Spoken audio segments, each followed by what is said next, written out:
हमारे यूनिवर्स की वो मिस्ट्रीज जो आज तक हमारी कैपेबिलिटीज के चलते बहुत बड़ा रहस्य बनी हुई थी। इस ब्रह्मांड के कुछ ऐसे अंधेरे कोने जहां तक शायद हम कभी पहुंच भी नहीं पाए।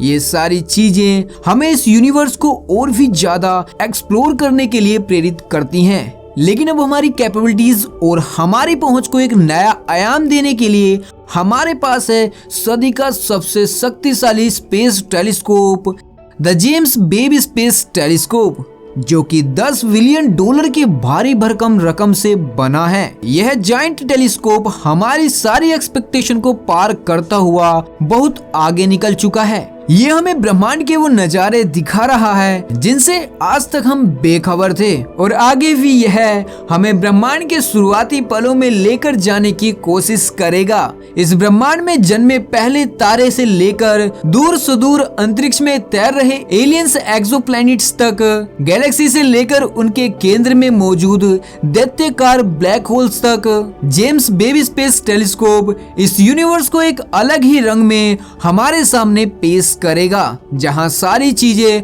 हमारे सामने एकदम क्लियर होंगी। हालांकि आज के इस वीडियो में हम जेम्स वेब की उन तस्वीरों को देखेंगे जो सिर्फ देखने भर से ही ऐसा लगता है कि मानो वो तस्वीर कुछ कहना चाहती हो। ऐसी तस्वीर जो यह स्पेस टेलीस्कोप कैप्चर कर चुका है, और उन तस्वीरों के पीछे का क्या रहस्य छिपा हुआ है, यह सब जानेंगे आज की शानदार सी वीडियो में। तो वीडियो को अंत तक जरूर देखें। Number 1, Neptune ring.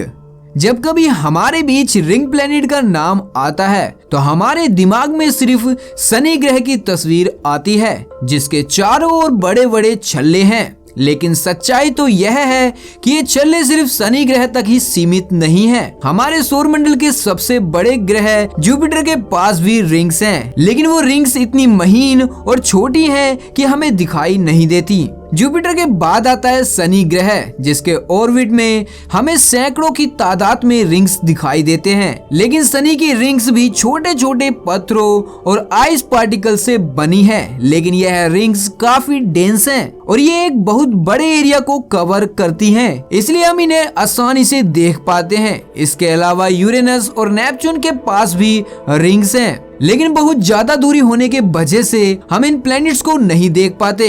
इनकी रिंग्स को देखना तो बहुत दूर की बात है। हमारे सौरमंडल का 8वां और आखिरी ग्रह प्लैनेटरी सिस्टम के किनारे को रिप्रेजेंट करता है। नेपच्यून प्लैनेट एक गैस जॉइंट होने के साथ साथ एक आइस जॉइंट भी है। इस प्लैनेट के आसपास भी, यानी कि इसके ऑर्बिट में भी शनि ग्रह की तरह छोटे छोटे पार्टिकल्स हैं जो कि नेपच्यून के अराउंड रिंग्स का निर्माण कर रहे हैं, लेकिन यह पार्टिकल्स बहुत ही ज्यादा छोटे होते हैं। वैज्ञानिक मानते हैं कि ये पार्टिकल्स इनके मून से टकराए किसी एस्टेरॉइड की वजह से बने हैं, और यही कारण है कि ये माइक्रोस्कोपिक डस्ट पार्टिकल्स के रूप में नेपच्यून की रिंग्स का निर्माण करते हैं। जब सन 1980 में नेपच्यून की रिंग को पहली बार देखा गया तो वैज्ञानिकों को लगा कि इन रिंग्स का ऑर्बिट इनकम्प्लीट है, यानी कि यह रिंग्स प्रॉपर तरीके से नहीं बन पाई हैं। लेकिन बाद में यह भ्रम भी दूर हो गया जब वाइजर 2 ने नेपच्यून को विजिट किया, और उसकी डायरेक्ट इन्वेस्टिगेशन से हमारे सामने नेपच्यून का यह नया रूप सामने आ चुका था।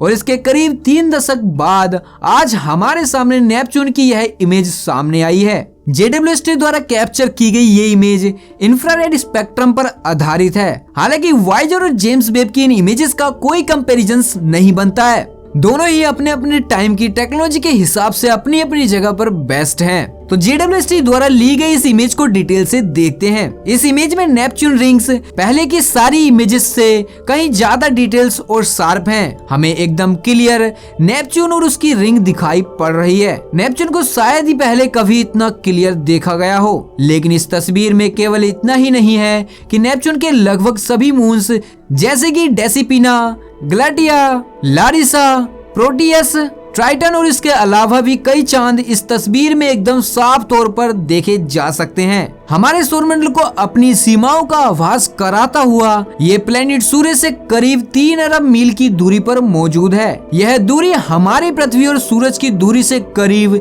30 गुना ज्यादा है। यह दूरी इतनी ज्यादा है कि मानो यहाँ से हमारा सूर्य दिखाई ही नहीं दे सकता।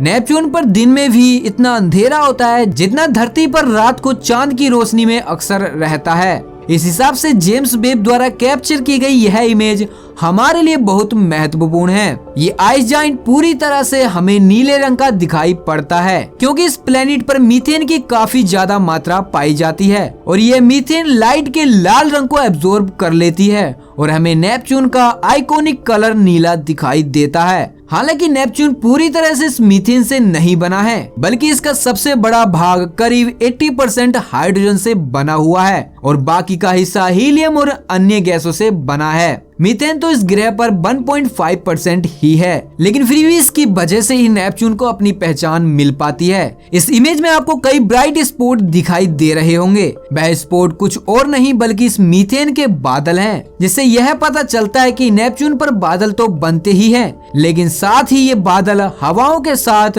पूरे ग्रह पर चक्कर लगाते रहते हैं। इमेज में नेपच्यून का सबसे बड़ा चांद टाइटन साफ दिखाई दे रहा है क्योंकि टाइटन की सतह से रोशनी बहुत ही ज्यादा रिफ्लेक्ट हो रही है और ऐसे ही फिनोमिनन को हम एल्विडो कहते हैं। वैज्ञानिक मानते हैं कि नेपच्यून के इस चांद की सतह नाइट्रोजन के जमने की वजह से बनी है और इसी वजह से इस चांद का एल्विडो इतना ज्यादा है कि ये अपनी सतह पर पड़ने वाली करीब 70% रोशनी को वापस रिफ्लेक्ट कर देता है। कहा जाता है कि टाइटन हमारे सौरमंडल में मौजूद सबसे ठंडी जगहों में से एक है। यहाँ का तापमान लगभग -391 डिग्री फ़ारेनहाइट रहता है। टाइटन के ओरिजिन को लेकर भी हम बहुत ज्यादा उलझन में हैं, क्योंकि हम अभी यह पूरी तरह से नहीं जान पाए हैं कि टाइटन आखिर कहां से आया है। टाइटन के ऑर्बिट और ओरिएंटेशन को देखकर भी वैज्ञानिक इस नतीजे पर पहुंचे हैं कि टाइटन हमारे सौरमंडल की बाहरी छोर पर मौजूद काइपर बेल्ट का हिस्सा हुआ करता था, लेकिन बाद में टाइटन को नेपच्यून की ग्रेविटी ने अपनी ओर खींच लिया। खैर, यहाँ पर बस हम एक सटीक अनुमान लगाने की कोशिश कर रहे हैं और यही अनुमान हम ना जाने कितनी ही चीजों के लिए लगाते हैं जो आज भी हमारी समझ से बाहर हैं। Number 2, tarantula nebula.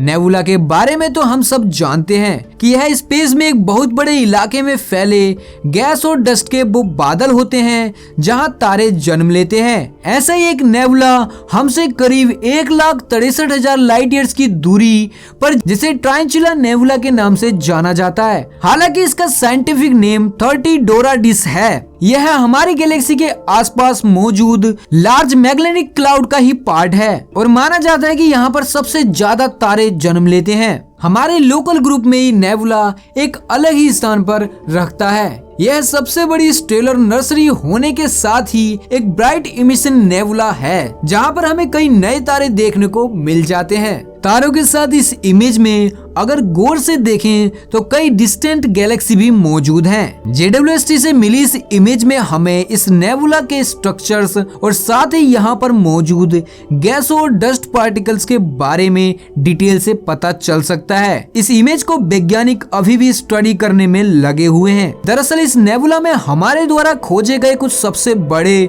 और गर्म तारे भी पाए गए हैं। इसके अलावा यहाँ पर अनगिनत नए जन्मे तारे हर तरफ मौजूद हैं और इनकी प्रेजेंस की वजह से इस नेबुला में एक बहुत बड़ी कैविटी बन गई है, जहां पर ना ही कोई गैस और ना ही कोई डस्ट पार्टिकल्स मौजूद है। ऐसा इसलिए है क्योंकि नए नए जन्मे तारे बहुत ही ज्यादा रेडिएशन इमिट करते हैं, जिसकी वजह से यहाँ मौजूद सारे पार्टिकल्स डिस्प्ले हो चुके हैं। लेकिन यहाँ पर जेम्स वेब द्वारा कैप्चर की गई इस इमेज की एक खास बात यह है कि इस इमेज में हमें नए तारे तो नजर आ रहे हैं, लेकिन यह तारे असल में एक बहुत घने डस्ट क्लाउड के पीछे छुपे हुए हैं, जिसे किसी नॉर्मल टेलीस्कोप से देख पाना संभव नहीं है। यहाँ पर हमारी मदद करता है हमारा ये जेम्स वेब स्पेस टेलीस्कोप। बस यूं मान लीजिए कि ये इसी काम के लिए बनाया गया है, इस ब्रह्मांड के पीछे छुपे हुए रहस्यों को उजागर करने के लिए। जैसे ये तारे इस घनी बादलों की दीवार के पीछे छुपे हुए थे, लेकिन हमारे इस टेलीस्कोप के लिए इस दीवार को भेदना काफी आसान है और इसलिए ये टेलीस्कोप हमारे लिए बहुत ही इम्पोर्टेंट है। इस नेबुला को स्टडी करके हम इस यूनिवर्स के उस पल को महसूस कर पाएंगे जब बिग बैंग के बाद पहले स्टार्स ने जन्म लेना शुरू किया था। आखिर किस चीज ने स्टार्स के बनने की प्रक्रिया को शुरू किया था और कैसे यह सारी प्रोसेस काम करती है। इस नेबुला की स्टडी करके हम अपने इन सवालों के उत्तर ढूंढ पाएंगे। हम यहाँ पर अपने उस यूनिवर्स की झलक देख सकते हैं जब हमारा ये ब्रह्मांड महज 4 अरब साल पुराना ही था। आखिर स्टार को तो हम हजारों साल तक देख पा रहे हैं, लेकिन इन चमकीले स्टार्स के जन्म का रहस्य आज भी अंधेरे में है। लेकिन हमें उम्मीद है कि उस पहली रोशनी को हम अपने टेलीस्कोप से जरूर देख पाएंगे। दोस्तों, आपको क्या लगता है कि क्या जेम्स वेब हजारों सालों से चले आ रहे उन रहस्यों को सुलझा पाएगा? अपनी राय कमेंट सेक्शन में जरूर दें। क्या आप JWST द्वारा कैप्चर की गई ऐसी ही और तस्वीरों को डिटेल्स में जानना चाहेंगे? अगर हाँ, तो हमें कमेंट सेक्शन में जरूर बताएं। हम इस सीरीज को फिर आगे कंटिन्यू करेंगे। अगर आपको ये वीडियो पसंद आई हो तो वीडियो को लाइक और शेयर करना ना भूलें, और ऐसे ही वीडियोस के लिए चैनल को सब्सक्राइब कर बेल आइकन को प्रेस जरूर कर दें। तो दोस्तों, मिलते हैं ऐसे ही एक और नए एपिसोड के साथ। तो जब तक के लिए be alert, be happy, be curious.